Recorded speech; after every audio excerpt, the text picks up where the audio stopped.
ছাত্রকে সেই গণভবনে করে আহত করছে, যেই ছাত্র সেই জড় রক্তাক্ত ব্যান্ডেজ নিয়েও বুকের ভিতর ঘুরে নিয়েও এই গণভবনে আজকে হাজির হয়েছি।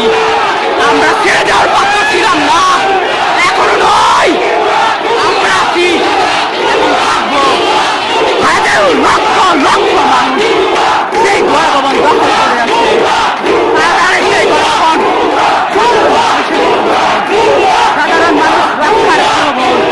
আজকে সেই গণভবন প্রধানমন্ত্রী নেই, সকল ছাত্র সেই গণভবনের পাশে আছে।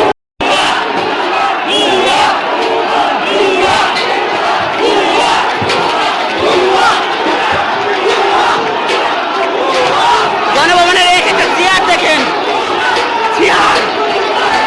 চেয়ার দেখেন, রক্তাক্ত অর্জিত এই স্বাধীনতা হবে না, রক্তাক্ত অর্জিত স্বাধীনতা যা আমরা কোনোদিন বলতে পারবো না। এই সেই গণভবন, এই সেই গণভবন, এই সেই গণভবন, এই সেই গণভবন, এই সেই গণভবন। যেই ছাত্রলীগে দেশটাকে ধ্বংস করে দিয়েছে, ঢাকা বিশ্ববিদ্যালয়ের প্রত্যেকটি ক্যাম্পাসকে ধ্বংস করে দিয়েছে, আমাদের এই হাতকে রক্তাক্ত করেছে, আমাদের বুককে রক্তাক্ত করেছে এই ছাত্রলীগ।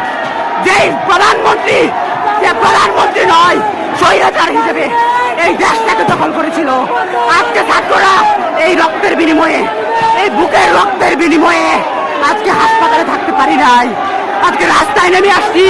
যেগুলোই হোক, এই হাতকে রক্ষা করেও, এই রক্তাক্ত হাতকে, এখনো হাত রক্তাক্ত, রক্তাক্ত হাতকে আর কথা বলার শক্তি নাই। আজকে হাসির দিন, আজকে হাসির দিন, রক্তে রঞ্জিত হয়ে গিয়েছি আজকে। আজকের এই স্বাধীনতা আমাদের প্রাপ্য, আজকে আমাদের প্রাপ্য স্বাধীনতা আমরা